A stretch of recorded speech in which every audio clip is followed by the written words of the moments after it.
खबर महाराष्ट्र से है, जहां अनुसंधान संस्थान और सरकारी मंजूरी की कमी के कारण देश भर में एचटीबीटी कपास के बीज की बिक्री पर प्रतिबंध होने के बावजूद राज्य में इन बीजों की बिक्री बड़ी मात्रा में चल रही है।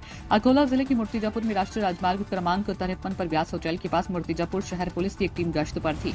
तभी कुछ लोग गुजरात की सूरत से अमरावती की ओर जा रही एक निजी बस से वैगनार कंपनी की कार में धाना की बोरियां संदिग्ध रूप से भरते दिखे। पुलिस ने जांच की तो पाया कि उसमें बड़ी संख्या में बीज थे।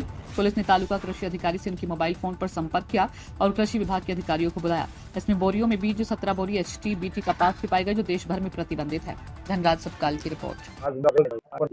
हे नेमकं प्रकरण काय आहे? यामध्ये सर्वांना नमस्कार। आज 30 मे 2025 रोजी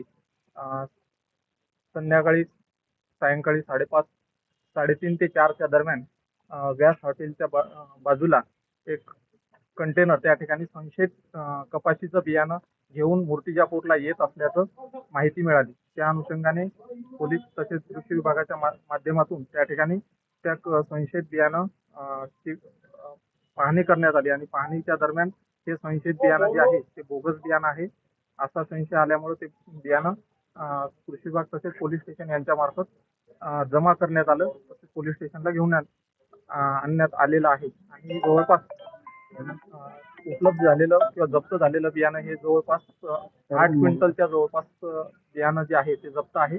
आजच्या बाजारात त्याची किंमत काय? आणि शासन जो नियम याच्यानुसार शासन दरानुसार जर मूलभूत दराने जर विक्री झाले तर जवळपास 15 ते 16 लाख रुपयाचं हे बियाणं त्या ठिकाणी आहे। आता एचटीबीटी हे जे बियाणं आहे बाजारामध्ये याला